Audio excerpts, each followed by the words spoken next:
Hi అండి, అందరూ ఎలా ఉన్నారు? మేమైతే బాగున్నాము.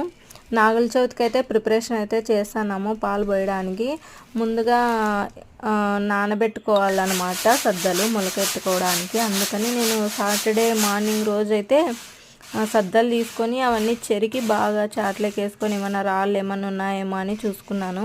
చాట్లోకి వేసుకున్న తర్వాత ఏమన్నా బియ్యం కానీ గోధుమలు జొన్నలు అట్లా ఏమైనా చేసేటప్పుడు మనమైతే చిన్నప్పుడు ముగ్గులు వేస్తూ ఉంటాం కదా, అట్లా నాకు కూడా అలవాటు ఉంది. అవన్నీ తీసుకొని ముగ్గులు అయితే చెడిపేసుకుంటున్నాను. ఇట్లా అలవాటు ఎంతమందికి ఉందో కామెంట్ చేయండి.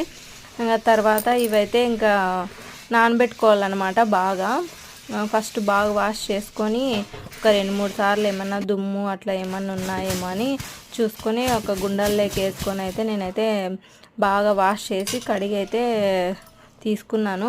అట్లా తీసుకునేవైతే ఒక 2 డేస్ ముందే మనం పాలు పోస్తాము మొలకెత్తించుకోవాలన్న 2 డేస్ ముందే అయితే మనం నానబెట్టుకొని ఆ వాటర్ అన్నీ పోయేటట్లు ఒక కాటన్ క్లాత్లో అట్లా తీసుకొని నేనైతే చున్నీ తీసుకున్నాను.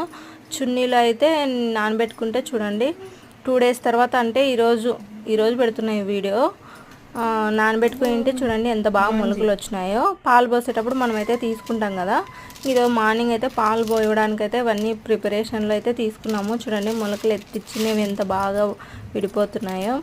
అంతే ఈ వీడియో. నెక్స్ట్ వీడియో అయితే మేము ఏమేమి చేసినాము, పాలు పోయడానికి ఏమేమి రెసిపీస్ చేసినామని